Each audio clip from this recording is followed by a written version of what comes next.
আসসালামু আলাইকুম বন্ধুরা, কেমন আছেন? আশা করি সকলে ভালো আছেন। আজকে নতুন একটি আপডেট দিব, কিছু কাজ করব, তাই আপনাদের মাঝে শেয়ার করব আর কি। যাই হোক, অবশ্যই সকলের সাথেই থাকবেন, পাশে থাকবেন। এখানে আমার কিছু বাচ্চা আছে প্যারোটের। যাই হোক, ওইটা মূল বিষয় না। মূল বিষয় হলো এইখানে দেখেন, আমার এই সেট আপে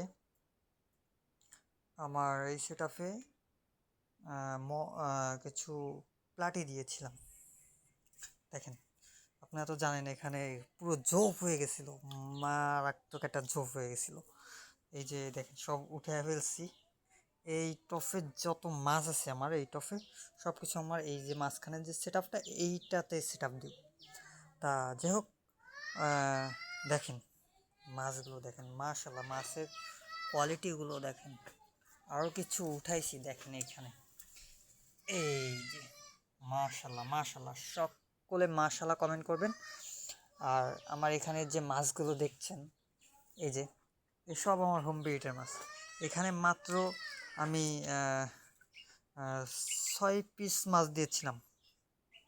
ঠিক আছে, 6 পিস মাছ দিয়েছিলাম। প্রথমে যখন মাছ এনেছি আমার এইখানে এই সেট আপেই মাছ দিয়েছিলাম। মূলত হয়েছে কি, আমার যে এই যে সেট আপটা, এই সেট আপটার এই যে যে মাঝখানে এটা দেখছেন, এটা ভেঙে গেছে। এই যে ইট দিয়ে রাখছি, এখানে সেট আপ ছিল, আপনারা জানেন।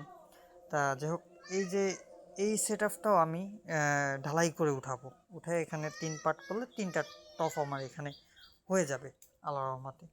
তা সেই কাজের জন্যই আমি মাছগুলোকে এইখান থেকে সরিয়ে এখানে দিব। এখানের যেহেতু আমার এখান থেকে ইট গাঁথনি ছিল, তো আমার জায়গা কম ছিল। তাহলে আমি যদি এখানের ইটগুলো সরিয়ে ফেলে, আমি সব কিছু করে আমি যদি এখানে তলে ঢালাই মালাই কমপ্লিট করে আমি যদি এখানে 3টা গাঁথনিও দিই, আমার 3টা সেট আপ বড়ো বড়ো সেট আপ হবে মাশাল্লাহ। তা অবশ্যই ভিডিওটি বেশি বড় করব না, হয়তো অনেক বড় হয়ে গেছে। তা বন্ধুরা, আপনারা আমার এই যে অন্য অন্য মাছের ভিডিওগুলো পেতে আমার ফেসবুক পেজ আছে, সেখানে আমার ভিডিও রেগুলার দেয়া হয়। এবং আমার ইউটিউব চ্যানেল যেখানে আছে সেখানেও রেগুলার ভিডিও কম বেশি আমি দিই। ঠিক আছে, কিন্তু লং ভিডিও কখনো দিই না।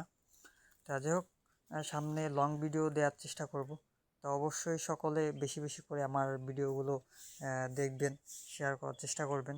এবং আমার এখানে কেউ যদি নতুন হয়ে থাকেন, অবশ্যই ইউটিউব হলে চ্যানেলটিকে সাবস্ক্রাইব করবেন। ফেসবুক পেজ থেকে দেখলে অবশ্যই সকলে ফলো দিবেন। তা ধন্যবাদ, যদি কোনো কাজে আসে। Thank you.